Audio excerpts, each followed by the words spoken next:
परिचय। तालाब की मछलियां व अन्य जलीय जंतु मर रहे थे। ऐसा इसलिए हो रहा था क्योंकि लोग अपने घरों का कूड़ा तालाब में डालते थे। इस पाठ में हम कूड़ा, इसके स्रोत और मानव व अन्य जंतुओं पर इसके हानिकारक प्रभावों के बारे में जानेंगे। हम कूड़े की निपटान विधियों के बारे में भी जानेंगे। उद्देश्य।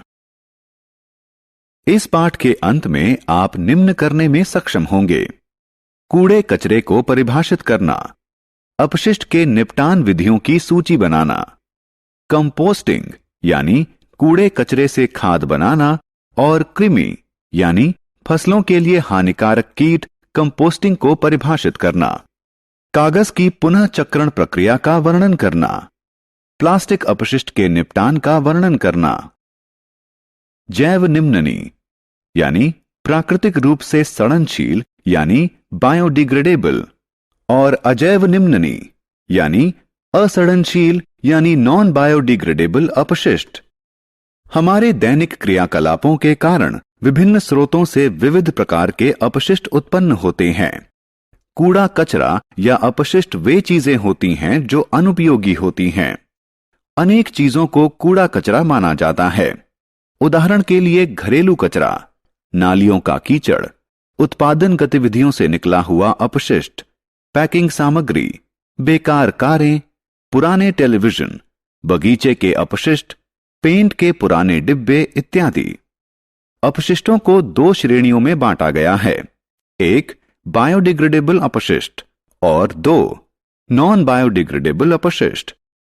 सब्जियों और फलों का छिलका बायोडिग्रेडेबल अपशिष्ट है, जबकि प्लास्टिक, धातुएं और कांच नॉन बायोडिग्रेडेबल अपशिष्ट हैं। अपशिष्ट निपटान की विधियां। जब हम सब्जियों और फलों का छिलका छीलते हैं तो इसे कूड़ेदान यानी डस्टबिन में डालना आवश्यक होता है। इधर उधर लापरवाही से पड़ा हुआ इस प्रकार का कूड़ा कचरा कीटाणुओं के कारण होने वाली बीमारियां उत्पन्न करता है। आइए हम अपशिष्ट निपटान की विधियां देखें, जिनमें कंपोस्टिंग, कृमि कंपोस्टिंग और कागज का पुनः चक्रण शामिल हैं। कंपोस्ट, कूड़े कचरे से बनी खाद। कूड़ा कचरा ढोने वाली गाड़ी शहर से कूड़ा कचरा इकट्ठा करके खुली जगहों पर ले जाती है। इन खुली जगहों पर गहरे गड्ढे होते हैं, जिन्हें भराव क्षेत्र कहा जाता है। इन जगहों पर अपशिष्ट के उपयोगी व अनुपयोगी भागों को पृथक कर दिया जाता है। अनुपयोगी अपशिष्ट को इन जगहों पर डाल दिया जाता है और मिट्टी से ढक दिया जाता है। अपशिष्ट के उपयोगी भाग जैसे किचन का अपशिष्ट, फलों व सब्जियों का छिलका को भराव क्षेत्र के निकट गड्ढों में डाल दिया जाता है और मिट्टी से ढक दिया जाता है। कुछ समय बाद अपशिष्ट का उपयोगी भाग कंपोस्ट में बदल जाता है। पूर्ण रूप से अपघटित यानी विगलित होने के कारण इसका रंग काला हो जाता है और इसमें किसी प्रकार की दुर्गंध नहीं होती है। इस खाद का उपयोग पौधों में किया जाता है, जिससे पौधों की वृद्धि होती है।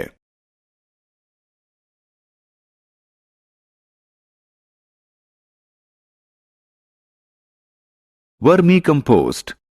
छात्रों, आपने वर्षा ऋतु में केंचुए अवश्य देखे होंगे।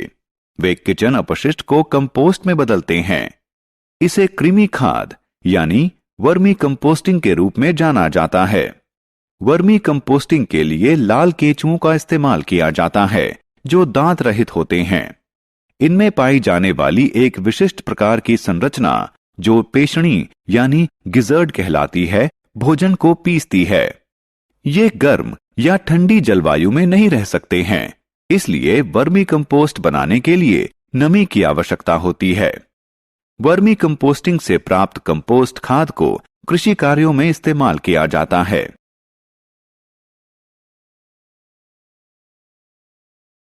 कागज का पुनः चक्रण। अब हम कागज के पुनः चक्रण के बारे में सीखेंगे।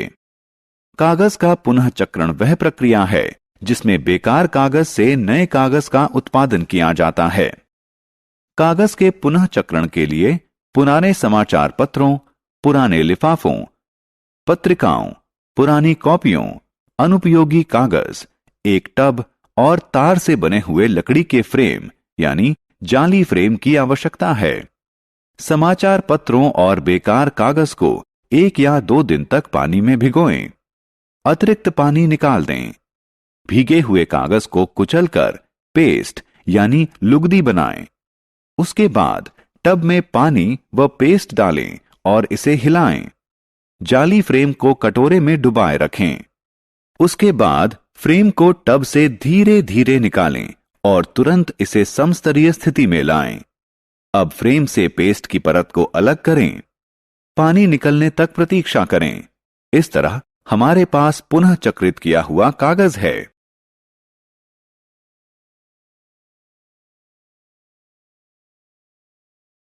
अजैव निम्ननी अपशिष्ट का निपटान। अब हम अजैव निम्ननी अपशिष्ट का निपटान देखेंगे।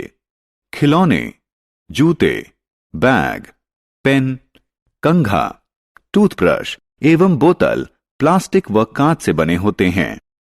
प्लास्टिक नॉन बायोडिग्रेडेबल वस्तु है। यह 2 साधारण पदार्थों में विभक्त नहीं होता है। सभी प्रकार के प्लास्टिकों का पुनः चक्रण भी संभव नहीं है। केवल कुछ प्रकार के प्लास्टिकों का पुनः चक्रण किया जा सकता है। प्लास्टिक एक हानिकारक अपशिष्ट। सभी प्रकार के प्लास्टिकों को जलाने पर हानिकारक गैसें उत्पन्न होती हैं। कभी कभी पशु प्लास्टिक के बैग खा जाते हैं, जिससे उनकी मृत्यु हो जाती है। जो प्लास्टिक बैग हम सड़कों पर फेंक देते हैं, वे नालियों में जाकर उन्हें जाम कर देते हैं। इससे पानी नालियों से बाहर सड़कों पर भर जाता है और लोगों को अनेक कठिनाइयों का सामना करना पड़ता है। हमें प्लास्टिकों के निपटान के लिए निम्न विधियां अपनानी चाहिए। प्लास्टिक के बैग का इस्तेमाल बंद करें। जहां तक संभव हो इनका पुनः इस्तेमाल करें। कागज के बैग का इस्तेमाल करें। सूती या कपड़े के बैग का इस्तेमाल करें। प्लास्टिक के बैग का इस्तेमाल खाद्य सामग्री रखने के लिए नहीं किया जाना चाहिए। प्लास्टिक के बैग को इस्तेमाल के बाद इधर उधर नहीं फेंका जाना चाहिए। प्लास्टिक को जलाना बहुत ही हानिकारक है। हमें किचन के अपशिष्ट के निपटान के लिए भी प्लास्टिक के बैग का इस्तेमाल नहीं करना चाहिए।